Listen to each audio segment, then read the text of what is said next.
I want to thank you for taking the time to check out my videos. I'm always looking for new topics, so if you have any to share or any comments, please leave them down below.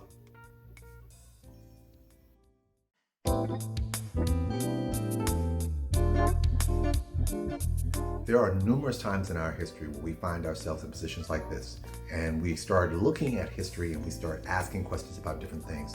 And let me tell you the danger of the sound bite, the 15 to 20 second sound bite.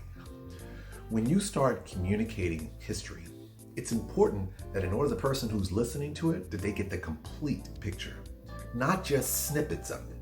Because why do I say that? Because what happens is that if you only give a certain portion of the history without the rest of the sentence, then what happens is that that person only holds on to the portion that they're aware of, but their position would change had they known the rest of it.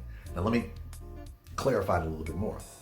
As an attorney, one of the things that I used to learn early on is the power of words. So for instance, if you told one of your children, if your children came to you and said, "Hey, can I go outside and play?" You might look outside and say, "No problem." But if your child says, "I want to go outside and play at 11 o'clock at night with my friends about a railroad track," guess what? You're probably going to tell them no. Why is that important? Because that one little added piece of information at night at the railroad track completely changed your perspective on the request made by your child. I say this because I've had a couple of conversations with people when we talk about the Confederate memorials. I bring this up because we see more and more of these discussions about different things relating to the Confederacy and the Confederate memorials. And I will hear people say, "Oh, it's about states' rights. It's about, protecting our heritage, about you're trying to erase my history."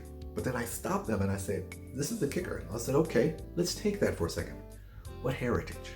And then all of a sudden it gets kind of quiet. Well, my Southern heritage is fighting the war. I said, okay, what heritage? What history is being erased? See, and it's important because whenever you talk about history, you can't omit portions of it so that you can embrace the history as you want to see it.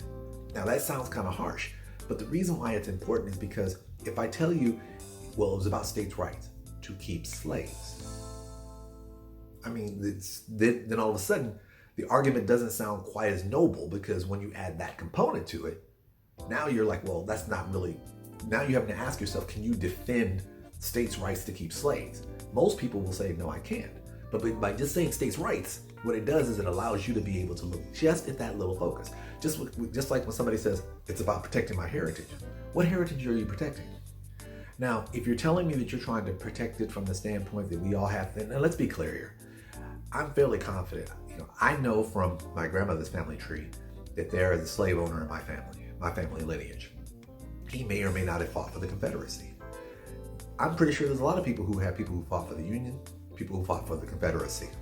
And if you're trying to say that I want to be able to honor their sacrifice as a soldier, I understand what you're saying.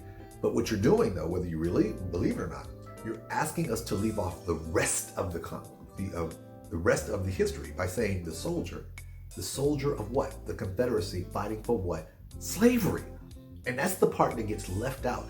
And by summarily omitting that part of it, it makes it easier to embrace. Same thing when people say removing the history. History of what?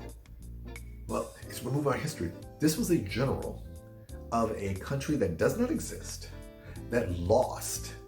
The Confederate States of America, they lost. Had they prevailed, the institution of slavery, which they were advocating, would still have been in place for I don't know how many years after the fact, but it would have prevailed. We would have had two separate countries until hopefully at some point they would have come together, but if they didn't, we would have had two separate countries. We don't look at it like that. So what ends up happening is people get into this long argument about it's the history. I'm like, what history?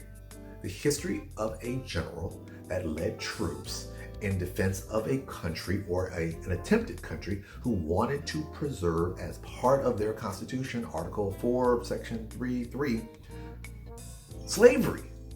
And so what happens is that when you leave out that part of it, then all of a sudden it doesn't sound quite as palatable. But by leaving it out, it makes it easier to embrace it as kind of this noble entry because it's so vague.